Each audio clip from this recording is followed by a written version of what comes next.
राधे राधे आप सभी को। अब हम सुनेंगे विजया एकादशी व्रत की कथा, जिसमें श्री राम की विजय यात्रा का वर्णन है। फागुन मास के कृष्ण पक्ष में आने वाली एकादशी को विजया एकादशी कहा जाता है। इस एकादशी की महिमा स्वयं भगवान श्री कृष्ण ने युधिष्ठिर को सुनाई थी। जब यह धर्मराज युधिष्ठिर ने पूछा कि इस एकादशी का क्या महत्व है, तब श्री कृष्ण ने उन्हें एक अद्भुत कथा सुनाई, जिसे ब्रह्मा जी ने नारद मुनि को बताया था। प्राचीन काल की बात है, जब भगवान श्री राम अपनी पत्नी सीता और भाई लक्ष्मण के साथ वनवास में थे।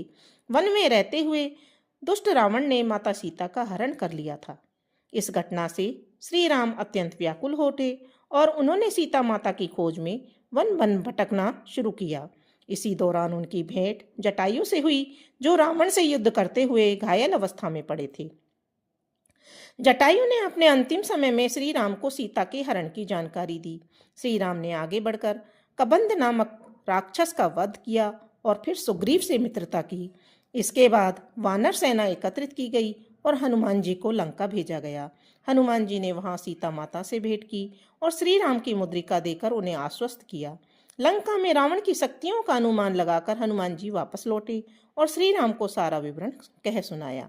अब युद्ध के लिए प्रस्थान करने का समय आ गया था, लेकिन एक बड़ी समस्या खड़ी थी, समुद्र पार करना। श्री राम ने समुद्र की विशाल लहरों को देखते हुए चिंता व्यक्त की कि इतनी बड़ी जलराशि को किस पुण्य प्रभाव से पार किया जा सकता है। इस पर लक्ष्मण ने सुझाव दिया कि पास के आश्रम में रहने वाले महर्षि बकलादव्य से उपाय पूछना चाहिए।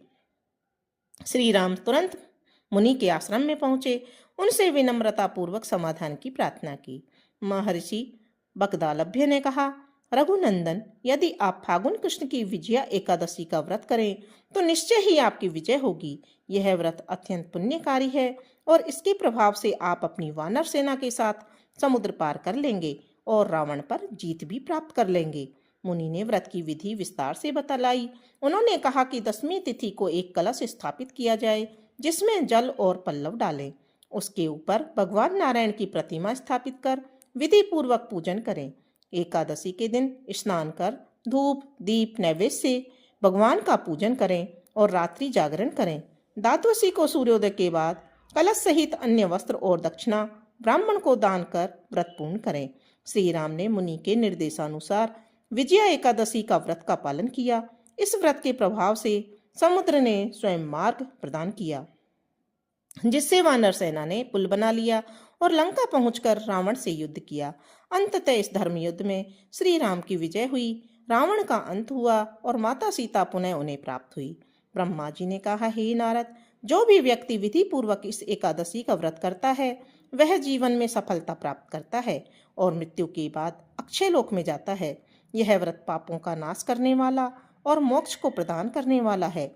इस प्रकार विजया एकादशी न केवल भगवान श्री राम की विजय का कारण बनी, बल्कि आज भी इस व्रत को करने वाले भक्तों को हर प्रकार की बाधाओं पर विजय प्राप्त होती है। बोलो विष्णु भगवान की जय, बोलो श्री रामचंद्र भगवान की जय।